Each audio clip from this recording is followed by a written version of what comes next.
আলহামদুলিল্লাহি রাব্বিল আলামিন ওয়াসসালাতু ওয়াসসালামু আলা আশরাফিল আমবিয়াই ওয়াল মুরসালিন ওয়া আলা আলিহি ওয়া আসহাবিহি ওয়া মান তাবিআহুম ওয়া দাআ বিদাওয়াতিহিম ইলা ইয়াউমিদ্দিন আম্মা বা'দ আউযু বিল্লাহি মিনাশ শাইতানির রাজীম বিসমিল্লাহির রহমানির রহিম ইন্না ফাতাহনা লাকা ফাতহাম মুবিনা সাদাকাল্লাহুল আযীম।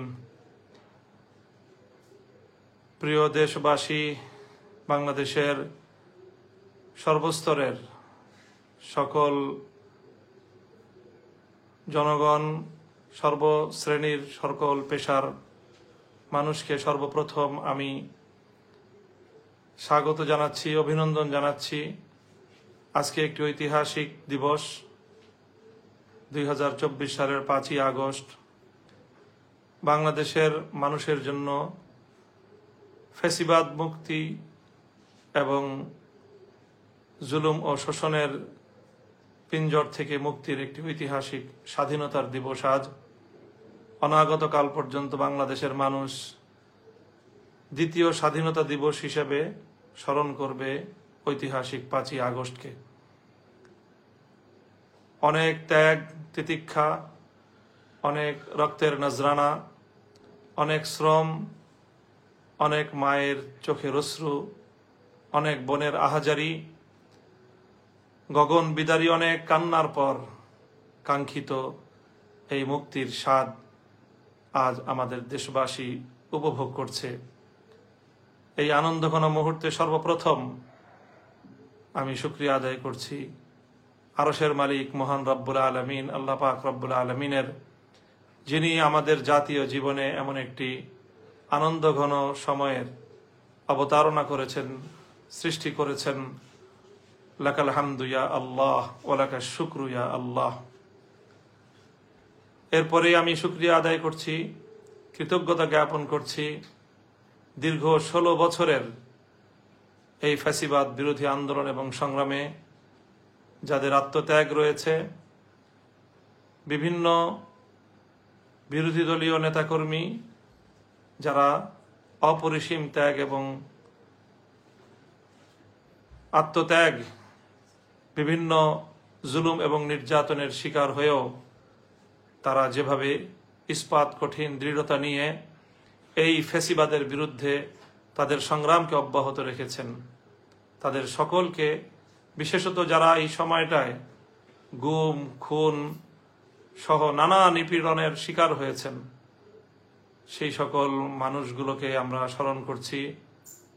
গুম খুনের শিকার হওয়া আমাদের সেই সকল ভাই বোনদেরকে আমরা স্মরণ করছি, যাদেরকে বিগত 16 বছরে আমরা হারিয়েছি। বিরোধী দলীয় নেতাকর্মী, বিএনপি, জামায়াতে ইসলামী এবং বিশেষ করে হেফাজতে ইসলাম সহ বাংলাদেশের ভিন্ন মতাবলম্বী মানুষের উপর, জনতার উপর ফ্যাসিবাদের যে ভয়াল আক্রমণ এ দেশবাসী প্রত্যক্ষ করেছে, বাংলাদেশের ইতিহাসে এই 16টি বছর কালো অধ্যায় হিসেবে বিবেচিত হবে। এই সময়টায় যারা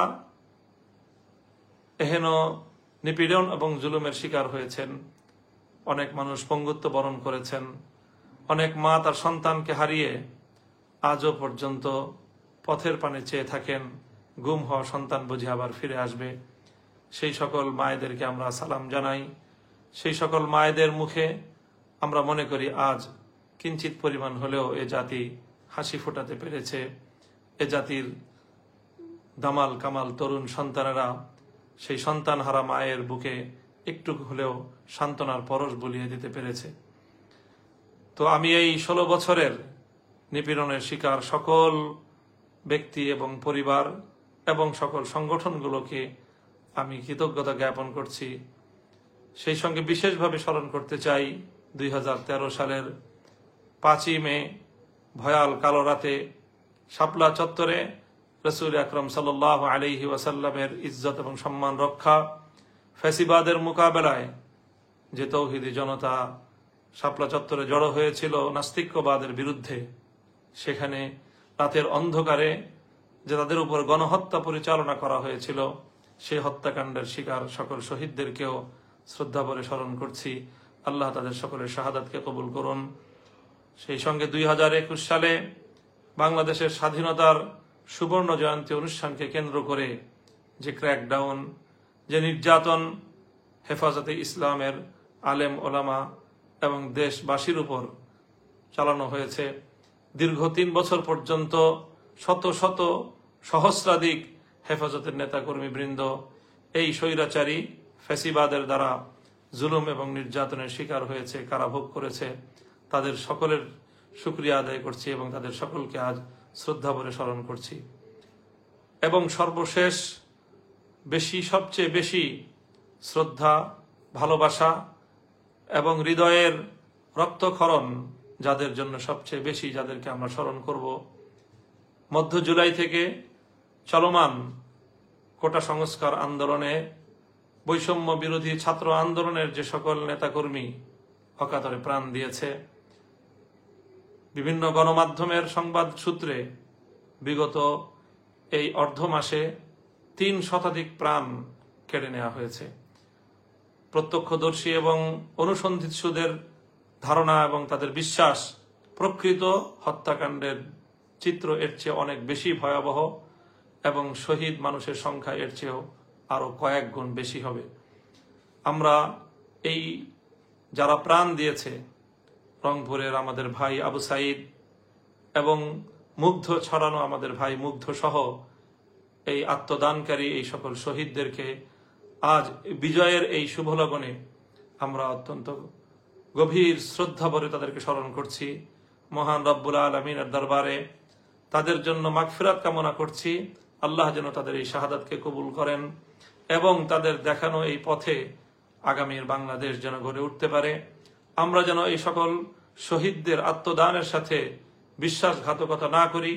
এ জাতি যেন এ সকল জাতির শ্রেষ্ঠ সন্তানদের আত্মত্যাগের যে ঋণ, এটা যেন একটি সুন্দর দেশ এবং জাতি গঠনের মধ্য দিয়ে সে ঋণ কিঞ্চিত হলেও পরিশোধ করতে পারে। আল্লাহ রাব্বুল আলামিনের কাছে জাতির জন্য সে তৌফিক আমি কামনা করছি। প্রিয় দেশবাসী,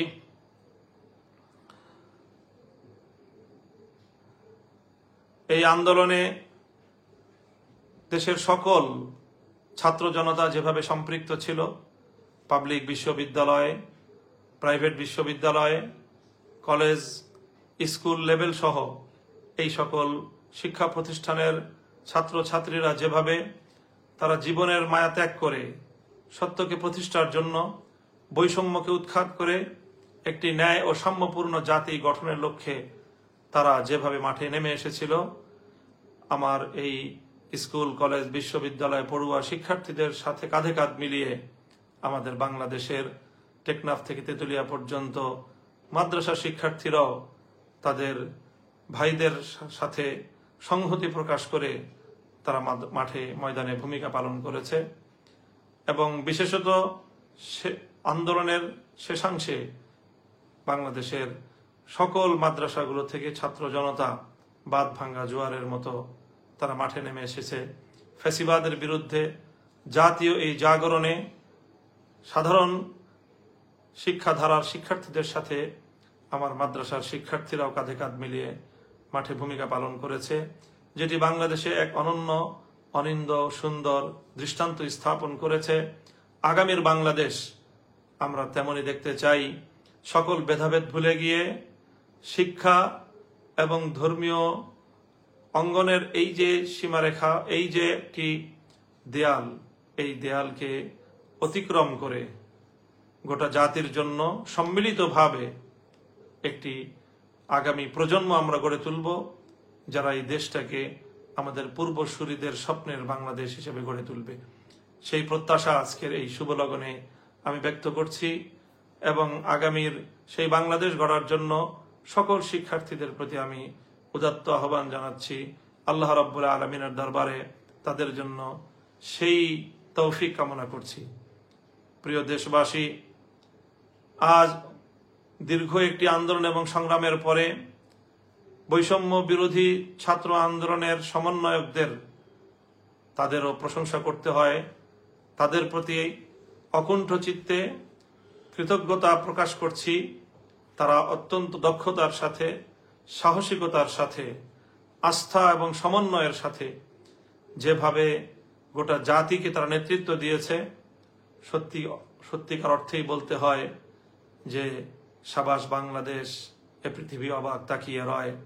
আমাদের তরুণ যুব প্রজন্ম, ছাত্র নেতৃত্ব আগামী দিনের তারা জাতীয় নেতৃবৃন্দকে একটি উত্তম দৃষ্টান্ত উপস্থাপন করে দেখিয়েছে কিভাবে একটি জাতিকে পরিচালনা করতে হয়, কিভাবে একটি বিপ্লবকে পর্যায়ক্রমে সাফল্যের দুয়ারে উপনীত করতে হয়, চূড়ান্ত সফলতা কিভাবে ঘরে তুলতে হয়, এবং সেজন্য যে ত্যাগ এবং কোরবানি স্বীকার করতে হয়, সেজন্য জালিমের রক্তে চক্ষুকে কিভাবে উপেক্ষা করতে হয়, সেভাবে কিভাবে রিমান্ডে নির্যাতনের মুখেও অকুত ভয় এবং স্থির থাকতে হয়, অটল এবং অবিচল থাকতে হয়। বৈষম্য বিরোধী ছাত্র আন্দোলনের সমন্বয়ক বৃন্দ জাতির সামনে তার একটি উজ্জ্বল দৃষ্টান্ত স্থাপন করেছে। আগামী দিনে তাদের এই দৃষ্টান্ত যে কোনো নেতৃত্বের জন্য একটি মাইল ফলক, অনুসরণীয় দৃষ্টান্ত হিসেবে কাজ করবে। সেজন্য আমি বৈষম্য বিরোধী ছাত্র আন্দোলনের সকল সমন্বয়ক বৃন্দদেরকেও আমি আমার ব্যক্তিগত এবং আমার অঙ্গনের পক্ষ থেকে, আমাদের হেফাজতে ইসলামের পক্ষ থেকে তাদের শুকরিয়া জ্ঞাপন করছি। হেফাজতে ইসলামের আমির, অশীতিপর আলেমে দ্বীন, বাংলাদেশের অবিসংবাদিত রাহবার আল্লামা মুহিবুল্লাহ বাবু নগরী যেভাবে তিনি আমাদেরকে এবং জাতিকে, আমাদের এই কোমল প্রাণ, কোমলমতি এ সকল শিক্ষার্থীদের এই ন্যায্য আন্দোলনের পথে সহযোগিতা করবার জন্য উৎসাহিত করেছেন, নির্দেশনা দিয়েছেন এবং আমাদেরকে মাঠে ময়দানে ভূমিকা পালন করার জন্য তিনি আমাদেরকে নির্দেশ প্রদান করেছেন। সেজন্য আমির হেফাজত সহ হেফাজত নেতৃবৃন্দকেও আমরা শুকরিয়া জ্ঞাপন করছি। অন্যান্য ইসলামী অঙ্গনের অনেকে, ইসলামী আন্দোলন বাংলাদেশের নেতৃবৃন্দ এক্ষেত্রে অগ্রণী ভূমিকা পালন করেছেন। আমরা তাদেরও জাতির পক্ষ থেকে শুকরিয়া আদায় করছি। অনেক ত্যাগ এবং কোরবানির পর সর্বশেষ আজ 5ই আগস্ট জাতির সেই বহু কাঙ্ক্ষিত বিজয়ের দিনটি এলো। অত্যন্ত দুঃখ এবং ভারাক্রান্ত হৃদয় নিয়ে বলতে হয়, এই দিবসের চূড়ান্ত বিজয় আসার ঠিক পূর্ব মুহূর্তেও গতকালকে যে অনাকাঙ্ক্ষিত আরো প্রায় শতাধিক প্রাণহানির যে ঘটনা ঘটল, এ ঘটনা আসলেই না ঘটালেও চলতো। যারা ক্ষমতার মসনদকে আঁকড়ে ধরে রাখার যে এক জেদ, যে জেদ মানুষকে কোন পর্যন্ত তার অধোগতি হতে পারে, কোথায় পর্যন্ত তাকে নিচে নিয়ে নামাতে পারে, আমাদের এই সদ্য বিদায়ী ফ্যাসিবাদী স্বৈর শাসকের পতন থেকে আমরা মনে করব যে আগামী দিনের শাসকবর্গ শিক্ষা গ্রহণ করবে। তাদের জন্য এর চেয়ে অনেক উত্তম পথ খোলা ছিল। জাতির কাছে তারা যদি আত্মসমর্পণ করত, সময় থাকতে তারা যদি জাতির প্রাণহানির আত্মঘাতী পথে পা না বাড়িয়ে যদি জাতির সাথে, জাতির আগামী দিনের তরুণ সন্তানদের সাথে যদি তারা সমন্বয় এবং তাদের কাছে যদি তারা আত্মসমর্পণ করার একটু মানসিকতা লালন করত, তাহলে আজ তাদের এই করুণ পরিণাম বরণ করতে হতো না। আমি আগামী দিনের রাষ্ট্রনায়ক নেতৃবর্গকে এই পতনের করুণ ইতিহাস থেকে শিক্ষা গ্রহণ করার জন্য সকলের প্রতি উদাত্ত আহ্বান রাখছি। প্রিয় দেশবাসী, আজ যখন স্বৈরশাসীর পতনের বিদায় ঘণ্টা বেজে গেল, এদেশের মানুষ স্বতঃস্ফূর্তভাবে কিভাবে তাদের যে ক্ষোভের বহিঃপ্রকাশ ঘটিয়েছে, গণভবন থেকে প্রধানমন্ত্রীর কার্যালয়ের প্রতিটি ইঞ্চিতে এদেশের মানুষ দীর্ঘ 16 বছর পর যেন তাদের মালিকানার অধিকার ফিরে পেয়েছে, বাঁধ ভাঙ্গা উচ্ছ্বাস এবং বিজয় উল্লাসে আজকের রাজধানী ঢাকা সহ গোটা বাংলাদেশের এই চিত্র বাংলাদেশের মানুষের জন্য আল্লাহ রাব্বুল আলামিনের পক্ষ থেকে এক মহান নিয়ামত এবং আল্লাহর পক্ষ থেকে অনেক বড় একটি কৃপা এবং রহমত হিসেবে আমরা বিবেচনা করছি। আল্লাহ রাব্বুল আলামিনের কাছে গোটা দেশবাসীকে আমি এই মহান বিজয় উপহার দেওয়ার জন্য শুকরিয়া আদায় করতে গোটা দেশবাসীর প্রতি আমি আহ্বান জানাচ্ছি। সকল দেশবাসীকে বলবো, আজ রাতে আপনারা সম্ভব হলে সকলে 2 রাকাত সালাতুশ শুকর আদায় করবেন, আল্লাহ রাব্বুল আলামিনের দরবারে সিজদায় পড়ে শুকরিয়া আদায় করবেন এবং আগামীর বাংলাদেশ যেন সুন্দর সমৃদ্ধিময় একটি বাংলাদেশ হিসেবে গড়ে উঠতে পারে, সেজন্য আল্লাহ রাব্বুল আলামিনের কাছ থেকে আমরা সাহায্য এবং তৌফিক কামনা করব। সেই আহ্বানও আমি জাতির কাছে রাখছি। আজ যখন স্বৈরশাহীর, আজকে যখন ফ্যাসিবাদী সরকারের পতন চূড়ান্ত হলো, তখন মাননীয় সেনাপ্রধান বাংলাদেশের বিভিন্ন রাজনৈতিক দলের নেতৃবৃন্দ এবং বিভিন্ন পেশাজীবী সহ নেতৃবৃন্দকে তিনি আহ্বান করেছিলেন পরিস্থিতি আগামীতে করণীয় বিষয়ে পরামর্শ করার জন্য। সেখানে অন্যান্যদের সঙ্গে আমিও আহত ছিলাম এবং সেনাপ্রধানকে আমরা পরামর্শ দিয়েছি। সেনাপ্রধান আমাদের পরামর্শ গ্রহণ করেছেন এবং তিনি জাতির উদ্দেশ্যে বক্তব্যের মাধ্যমে প্রধানমন্ত্রীর পদত্যাগের বিষয়টি নিশ্চিত করেছেন। সেই সঙ্গে আগামী দিনের কার্যক্রম পরিচালনার ক্ষেত্রেও তিনি আমাদের কাছে সহযোগিতা কামনা করেছেন।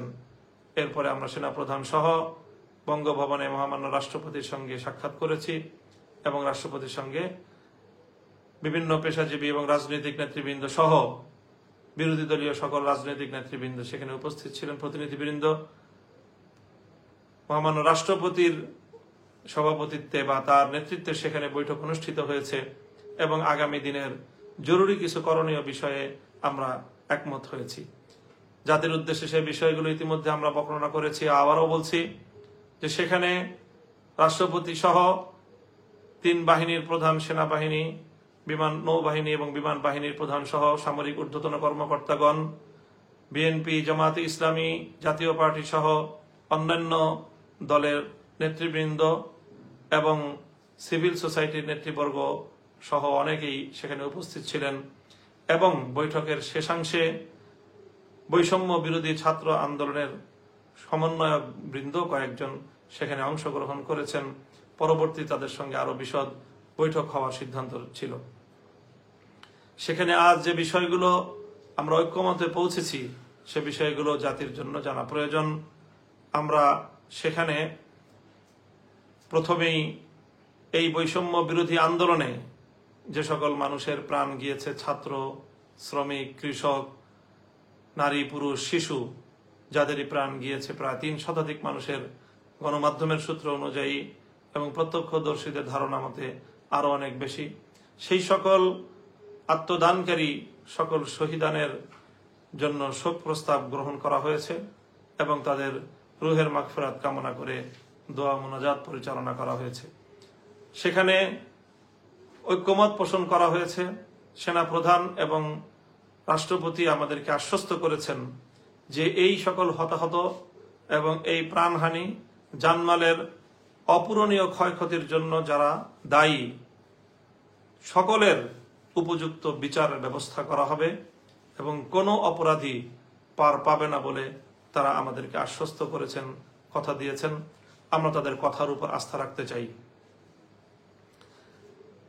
তারপরে সেখানে আরেকটি সিদ্ধান্ত আমরা একমত হয়েছি আমরা, যে দ্রুত সময়ের মধ্যে অন্তর্বর্তীকালীন একটি সরকার গঠন করা হবে। আমরা আশা করব যে সেটিও ইনশাআল্লাহ দ্রুত সময়ের মধ্যেই জাতির সামনে অন্তর্বর্তীকালীন সরকারের রূপরেখা সহ সকল বক্তব্য জাতির সামনে খোলাসা হয়ে যাবে। সেই সঙ্গে এ বিষয়ে একমত হয়েছেন। রাষ্ট্রপতি আশ্বস্ত করেছেন যে বাংলাদেশের সাবেক প্রধানমন্ত্রী বেগম খালেদা জিয়া সহ বৈষম্য বিরোধী আন্দোলন চলাকালে বিগত প্রায় জুলাই মাসের শুরু থেকে হালনাগাদ বিরোধী দলীয় রাজনৈতিক নেতৃবৃন্দ, নেতাকর্মী, ছাত্র নেতৃবৃন্দ এবং যে সকল নিরপরাধ মানুষকে নির্বিচারে ব্যাপক হারে গণগ্রেফতার করা হয়েছে গত 1 মাস যাবৎ, তাদের সকলকেই 2-1 দিনের মধ্যেই মুক্তির ব্যবস্থা গ্রহণ করা হবে। সেনাপ্রধান নিজে এ ব্যাপারে আশ্বস্ত করেছেন, রাষ্ট্রপতি নিজে দায়িত্ব গ্রহণ করেছেন।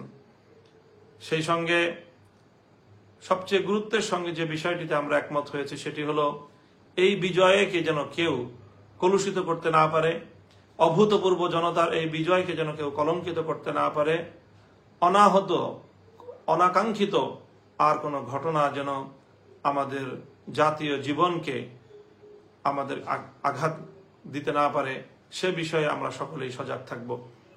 প্রিয় দেশবাসী, অনেক প্রাণহানি হয়েছে, দেশের জাতীয় অনেক স্থাপনা ধ্বংস হয়েছে, অনেক অপূরণীয় ক্ষয়ক্ষতি ইতিমধ্যে হয়ে গিয়েছে। আর কোনো ক্ষয়ক্ষতির ভার বহন করার সক্ষমতা আমাদের এই বাংলাদেশের নেই। সুতরাং দেশবাসীর প্রতি উদাত্ত আহ্বান জানাবো আমি যে আমাদের সকলেরই এখন দায়িত্বশীল ভূমিকা পালন করতে হবে। কোনো প্রতিহিংসা চরিতার্থ করার জন্য কারো উপর আঘাত করা যাবে না, কারো জানমালের ক্ষয়ক্ষতি করা যাবে না। এ বিষয়ে আমাদের সকলকে সোচ্চার থাকতে হবে। বিশেষত আমি দেশের আলেম সমাজ, ইমাম সমাজকে আমি বিশেষভাবে আহ্বান জানাবো যে আপনারা এ ব্যাপারে সোচ্চার থাকবেন এবং আপনারা সক্রিয় ভূমিকা পালন করবেন। এই সময় এই অস্থিতিশীলতার সুযোগ নিয়ে একটি মহল দেশের মধ্যে নতুন করে অস্থিতিশীলতা সৃষ্টি করতে পারে, বাংলাদেশের ভাবমূর্তি ক্ষুণ্ণ করতে পারে, দেশের ইসলাম প্রিয় জনতাকে কলুষিত করার অপপ্রয়াস চালাতে পারে। নানা ধরনের সাপোর্টাজ এবং অন্তর্ঘাতমূলক বিভিন্ন কর্মকাণ্ডের মাধ্যমে দেশের ইসলামিক অঙ্গনকে তারা ঘায়েল করার অপচেষ্টা চালাতে পারে। এজন্য বিশেষ করে অন্যান্য ধর্মাবলম্বী সংখ্যালঘু যারা রয়েছেন তাদের ধর্মীয় উপাসনালয়গুলো এবং তাদের ব্যবসা প্রতিষ্ঠান, তাদের বাড়িঘর, তাদের সহায় সম্পদ, তাদের জানমালের প্রতি আমাদের সকলকে অত্যন্ত সতর্কতার সাথে দায়িত্বশীল ভূমিকা পালন করতে হবে, যেন কোনো একজন সংখ্যালঘুর উপর কোনো ধরনের আক্রমণ, তার জানমালের ন্যূনতম কোনো ক্ষয়ক্ষতি যেন কোনো দুষ্কৃতিকারী করতে না পারে। এই ব্যাপারে আমাদের সকলকে সোচ্চার এবং সজাগ থাকতে হবে। বিশেষত আজ রাত যেহেতু একটি সরকার পতন ঘটেছে, এই সময়টায় স্বাভাবিকভাবেই প্রশাসন এবং আইন শৃঙ্খলা রক্ষাকারী বাহিনীর মধ্যে একটি অস্থিরতা এবং একটি দুর্বলতা কাজ করবে। এই সুযোগে আজ রাতেই অনেক অঘটন ঘটে যেতে পারে। এই জন্য আমার বক্তব্য যারা শুনছেন তাদের সকলের প্রতি আমার উদাত্ত আহ্বান যে আজ রাত অন্তত আপনারা পাড়ায় পাড়ায়, মহল্লায় মহল্লায় এলাকাবাসীকে নিয়ে, মসজিদের মুসল্লিদেরকে নিয়ে আপনারা রাত্রি জাগরণ করুন। অবশিষ্ট রাতের শেষ প্রহর, রাতের আধারে কোনো অঘটন যেন কেউ ঘটাতে না পারে, সেজন্য আপনারা দায়িত্বশীল ভূমিকা, প্রহরার ভূমিকা আপনারা পালন করবেন। হিন্দুদের মন্দিরগুলো, প্যাগোডাগুলো এবং বৌদ্ধদের উপাসনালয়, অন্যান্য খ্রিস্টানদের উপাসনালয়, গির্জাগুলো, সেগুলো সহ তাদের সকল স্থাপনা, তাদের ব্যবসা প্রতিষ্ঠান, তাদের বাড়িঘর, এগুলোর প্রতি আমরা বিশেষভাবে পাহারাদারি করব, যাতে কোনো দুষ্কৃতিকারী এই সকল ক্ষেত্রে কোনো আঘাত করে, আক্রমণ করে দেশের মধ্যে যেন কোনো অস্থিতিশীলতা সৃষ্টি করতে না পারে, বিশ্ব দরবারে বাংলাদেশের ভাবমূর্তি যেন কোনোভাবেই ক্ষুণ্ণ করতে না পারে। সেই সঙ্গে আরেকটি বিষয় আমি বিশেষভাবে আন্দোলন সংগ্রামে সক্রিয় সকল ছাত্র জনতা এবং ধর্মপ্রাণ তৌহিদি জনতা, বিরোধী দলের সকল নেতাকর্মী, সকলের প্রতি আরেকটি বিষয়ও আমি উদাত্ত আহ্বান জানাই।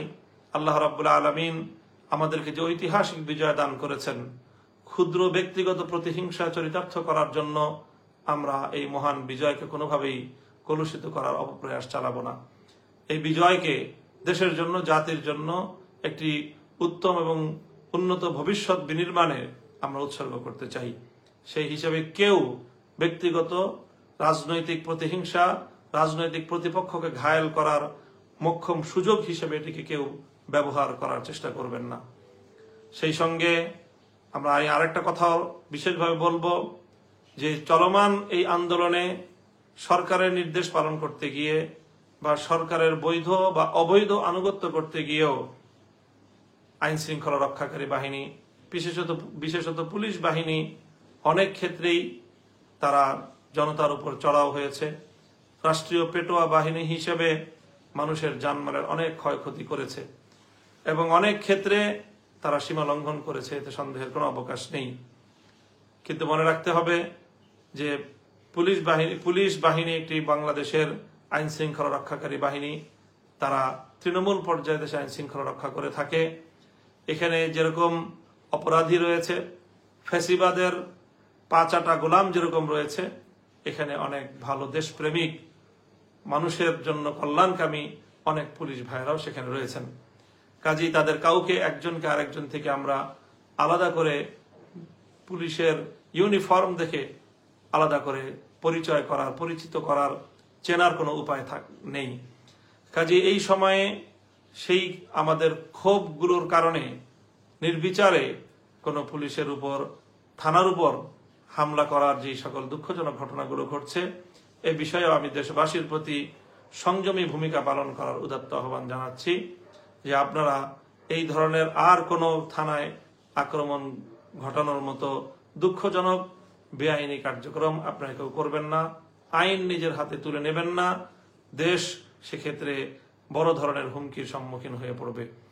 প্রিয় দেশবাসী, এই কথাগুলো আমি আপনাদের সম্মুখে উপস্থাপন করলাম আজকের ঐতিহাসিক লগনে। আবারও বিগত 16 বছরের জুলুম শোষণের শিকার, নিরীহ, নিপীড়িত, নির্যাতিত বাংলাদেশের নারী, পুরুষ, আবার বৃদ্ধ বনিতার সকলকে শ্রদ্ধা ভরে স্মরণ করছি, যারা এই সময়টায় দুনিয়া থেকে বিদায় গ্রহণ করেছেন। বিশেষ করে আমাদের হেফাজতে ইসলামের মরহুম আমির আল্লামা আহমদ শফি, আল্লামা জুনায়েদ বাবু নগরী, আল্লামা নূর হোসেন কাসেমি মহাসচিব, আল্লামা নুরুল ইসলাম মহাসচিব, যারা হেফাজতে ইসলামকে আজকের এই পর্যায়ে উপনীত করে আমাদের মাঝ থেকে বিদায় নিয়েছেন, তাদের রুহের মাগফিরাত কামনা করছি। আল্লাহ তাদেরকে জান্নাতের উচ্চ মাকাম দান করুন। সেই সঙ্গে হেফাজতে ইসলামের সহ আলেম ওলামাদের মধ্যে যারা মূল ধারা থেকে বিচ্ছিন্ন হয়েছে, তাদেরকেও আমরা আহ্বান করব, এভাবে জাতির বিপক্ষে, আলেম সমাজের বিপক্ষে আমাদের আর কেউ যেন ভূমিকা পালন না করে। আজকের এই ঐতিহাসিক, এই অভূতপূর্ব বিজয়ের দিনে আমরা গোটা জাতির প্রতি অকুণ্ঠ চিত্তে তাদের প্রতি শ্রদ্ধা এবং শুকরিয়া জ্ঞাপন করছি। মহান আল্লাহ রাব্বুল আলামিনের দরবারে আবারও শুকরিয়া আদায় করছি এবং সকলকে আহ্বান জানাচ্ছি, আসুন আমরা সকলে হাতে হাত রাখি। ছাত্র জনতার প্রতি বলবো, স্কুল, কলেজ, ভার্সিটি, মাদ্রাসা সকলে হাতে হাত রেখে একটি সুন্দর, সমৃদ্ধ একটি দেশ এবং একটি জাতি, যেখানে সকলে যার যার অধিকার পাবে, যেখানে অকুণ্ঠ চিত্তে আমরা আমাদের রবের গোলামি করতে পারবো, আল্লাহ রাব্বুল আলামিনকে আমরা ডাকতে পারবো, আল্লাহর দ্বীনকে বিজয়ী করার একটি অনুকূল ভূমি আমরা আগামী দিনে উপহার পাবো। এরকম একটি বাংলাদেশকে আমরা গড়ে তুলবার জন্য সকলে যার যার জায়গা থেকে ভূমিকা পালন করব। আগামীর সুন্দর বাংলাদেশ গড়ার প্রত্যয় নিয়ে এবং সেই প্রত্যাশা ব্যক্ত করে আমি আজকের বক্তব্য এখানেই শেষ করছি। সকলে দোয়া করবেন, দেশের জন্য দোয়া করবেন, আমার জন্য দোয়া করবেন, আগামীর বাংলাদেশ গড়বার জন্য আল্লাহ রাব্বুল আলামিনের সাহায্য কামনা করবেন। ওয়া আখিরু দাওয়ানা আনিল হামদুলিল্লাহি রাব্বিল আলামিন। আসসালামু আলাইকুম ওয়া রাহমাতুল্লাহ।